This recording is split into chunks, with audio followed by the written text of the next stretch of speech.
Hi sweet peas, it's Shaaba, welcome back to my channel and thank you for clicking on another Thursday video. Now if you've come here for a quick way to lose weight and strip your hair, this is the wrong video for you, please click off. That is not my intention. We are all about body positivity here, we're all about loving yourself in your natural form, that is correct. Having said that, there have been many an occasion where I have inexplicably had my body changed. Not as in I've grown extra limbs or horns overnight, but I have gained a few kilos without anything different happening or sprouted lots of hair on my chinny chin chin. I've had huge bouts of oily skin past the time of being a teenager, which is just so unfair and not allowed, and for a very long time I had no idea why these things were happening. And most worryingly and inexplicable to me, I had really weird periods. Again, they weren't like purple or glittery or anything, but they were very, very irregular. I wouldn't have a period for like 3 or 4 months and be like, huh, what is going on? I'm not sure this is supposed to happen.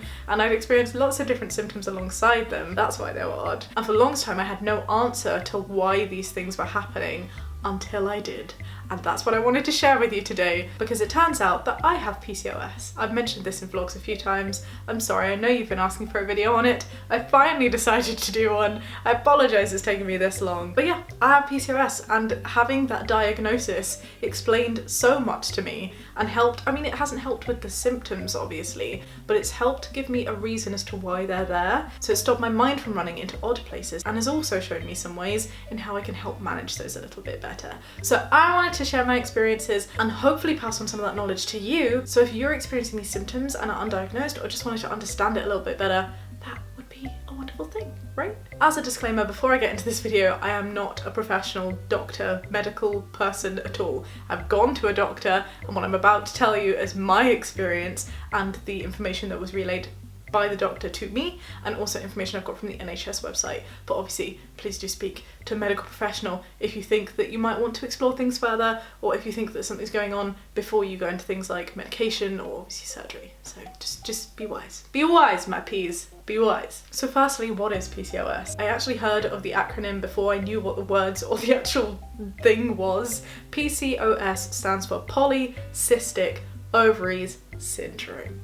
Polycystic ovary syndrome. Try saying that 10 times really quickly. And it's actually a really common condition that affects how your ovaries work, if you have ovaries. May sound a bit odd or a bit gross, but essentially we have follicles in our ovaries, and that is where our eggs develop. Yes, that's the right terminology, but when you have PCOS, what that means is that sometimes the sacs containing the eggs don't actually release the eggs. They're just like little hoarders. It also means that your hormone levels tend to be a little bit wobbly. Many people who have PCOS have higher resistance to insulin, which means the body has to produce more insulin in order to give it the effect that it needs, and as a side result, it also produces and increases the activity of hormones like testosterone, which, if you're trying to fit into like the girl image or express femininely, is not the nicest thing to experience. PCOS is said to run in families. I never know whether the word for that is either genetic or hereditary. I'm sure there's a difference. And a little nugget of information I got from the NHS website says that actually 1 in 5 women have PCOS.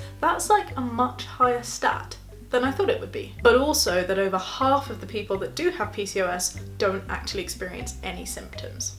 So there you go. There is no cure for PCOS. I mean, like, if you think about it, it's relatively mild, like it's not life-threatening or fatal, but there are drug trials that are happening to see if they can effectively find what causes it and also see if there's ways to help manage it. For the meantime though, things like maintaining a healthy weight and eating a healthier diet have been ways to help reduce PCOS symptoms. Symptoms is such a funny word, isn't it? Symptoms. Symptoms. It's like broccoli. Broccoli. Sorry, that's what this video is about. So how did I realise I had PCOS? That's probably a good way to continue this video. I realised it because I had irregular periods. My partner and I cannot conceive naturally, which is fine, but also comical in the moment because I was like, I can't get pregnant, so why have my periods stopped? And when I say stopped, I don't just mean for like a little while, I mean like for a long time. I went like 4 months without having a period, and then I had like 3 semi-periods in 1 week, and then I go and have like no period again because I can miss a month, and I'm not very no, that's a lie. I'm very organised when it comes to taking care of other people or like work things, but when it comes to my own self-care, I'm not very organised, and so I don't keep things like dates of when my periods normally start and stop. But yeah, I started doing that, and I realised that actually that clock that's supposed to be regular and hitting every month was certainly not working, not even twice a day. That was just all kinds of broken. And I was like, am I pregnant? No, I can't be pregnant. And I'm sort of like the new Virgin Mary, really can't be pregnant. Long story short, I went to a doctor and they were like, hey, you have PCOS it seems. We need to confirm this with a few blood tests. Hate blood tests, hate needles, got it done, wham shabam, PCOS. Actually, I missed a bit out there. It's only after I spoke to some other people that I realised that irregular periods were not a thing. Perhaps I didn't pay as much attention in sex ed. Perhaps sex ed was just not very thorough. But it took speaking to a few friends and realising they had monthly periods. Actually, it specifically took speaking to one friend who was like, oh, I'm so annoyed. I'm gonna have a period on my holiday. And I was like, how can you tell? Are you psychic? And they were like, no, you dummy. Like, you're supposed to be able to know these things. So yeah, that's kind of where it started. Then cue the pregnancy scare, then cue the blah, blah, blah, blah, blah. In hindsight, having spoken to a doctor, having looked up PCOS and understood the symptoms, it makes sense. Like, I understand now. Everything beforehand made sense. So I thought I'd list a few of these symptoms here, because if you're like me and if you're having odd periods, or if you're experiencing any of the things I'm about to talk about, and you're like, why is this happening to me? Maybe something will click and you'll be like, huh, oh, I should probably speak to someone about this. Be warned though, if you are female or like to express femininely, a lot of these just seem like the biggest dose of sod's law. You're like, why? Why did you make me this way? It's basically the symptoms that we experience during teenage girl puberties that you don't want on steroids. It's very annoying. So what are these symptoms? Firstly, and I've already spoken about this one, irregular periods. It's a thing. The second thing, polycystic ovaries, is that you can get cysts on your ovaries. I don't know why I'm like bouncing around in this video.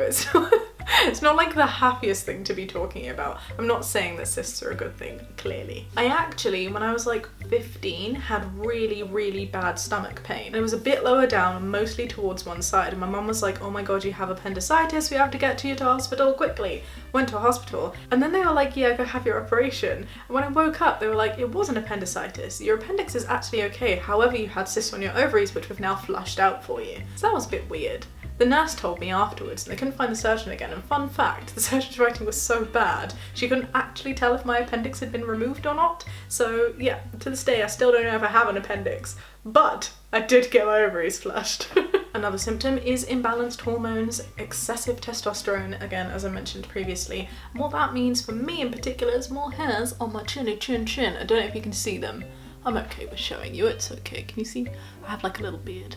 Tiny, tiny little hairs that cut here and here. Sometimes they're not so tiny, sometimes they come out more than others. I can't really predict it. It's just what happens. I do have to note at this point that I'm also Asian, so being Asian and having PCOS is just the worst possible cocktail combination for not wanting to be excessively hairy. But the NHS does say that having PCOS can lead to excessive hair growth on your chin, on your shoulders, on your chest, on your back, and on your butt. Apparently, didn't know that, there you go. A fourth symptom of PCOS is weight gain.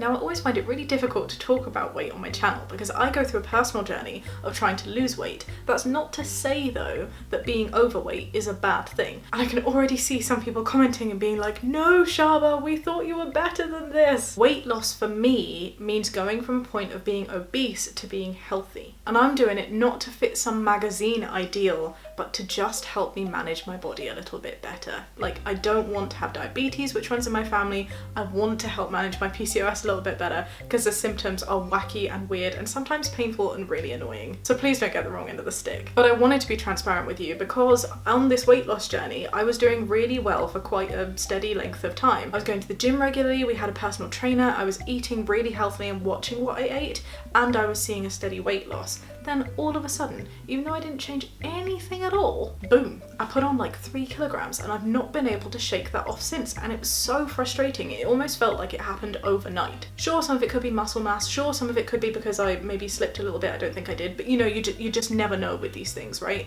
I'm not attributing all of it down to PCOS, but PCOS does cause bizarre little spouts of weight gain. If I didn't realise that about PCOS, and the fact that PCOS not only makes you gain weight but also makes it difficult for you to lose weight, it just becomes very frustrating to be like, what is wrong with my body? So yeah, I'm just sharing that for other people who might be going through the same experience, because it does suck to not have the answer, you know, and to try and do stuff and not know why it's not working. Another symptom of PCOS is that it can be difficult to get pregnant. As I mentioned before, sometimes the sacs don't release the eggs, makes it difficult to ovulate, makes it difficult to have babies. Most women, I was reassured by the doctor, because this was my greatest concern, and actually a reason that I really didn't want to go and explore potentially having PCOS and getting that blood test done, because I was like, oh, I don't want a fertility test, because what does it mean if I'm a woman that can't have a baby? Oh, dilemma, philosophical questions, blah blah blah blah blah. That's a whole other thing to unpack in a different video. But yes, not having biological babies did scare me a little bit. My doctor did say that most women who do have PCOS can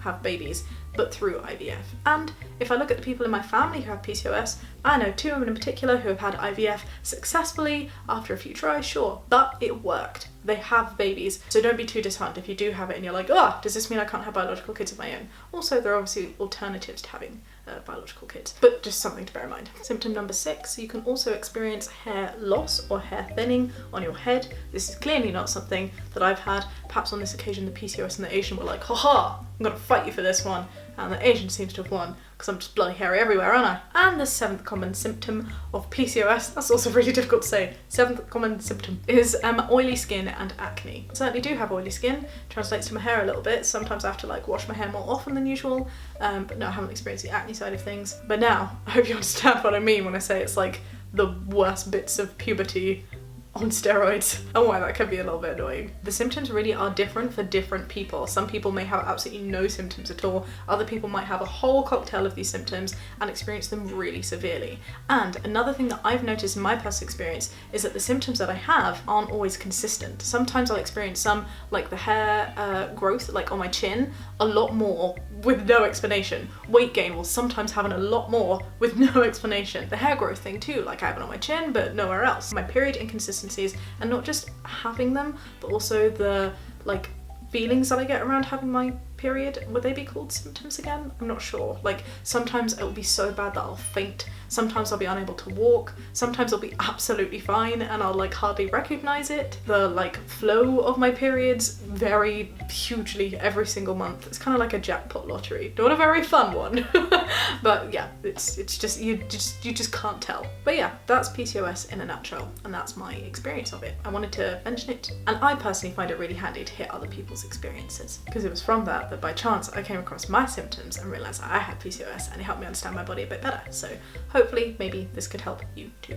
The most important thing to remember though is no matter what you're experiencing, you're not abnormal, you're not odd. PCOS in particular is really quite common, and you will be able to get through this. I have faith. So yeah, I hope this did help. If you have PCOS, if you've experienced some of these symptoms, if you can relate to what I'm talking about, or have other symptoms that perhaps I didn't talk about that would be useful for PCOS people, sure, to know about, please pop it downstairs below. Perhaps we can start a conversation and help each other out. If you did enjoy this video, do give it a thumbs up and subscribe if you'd like to see more, and I will catch you on Monday with another video. Be kind and have a great day. Bye. Woo-woo.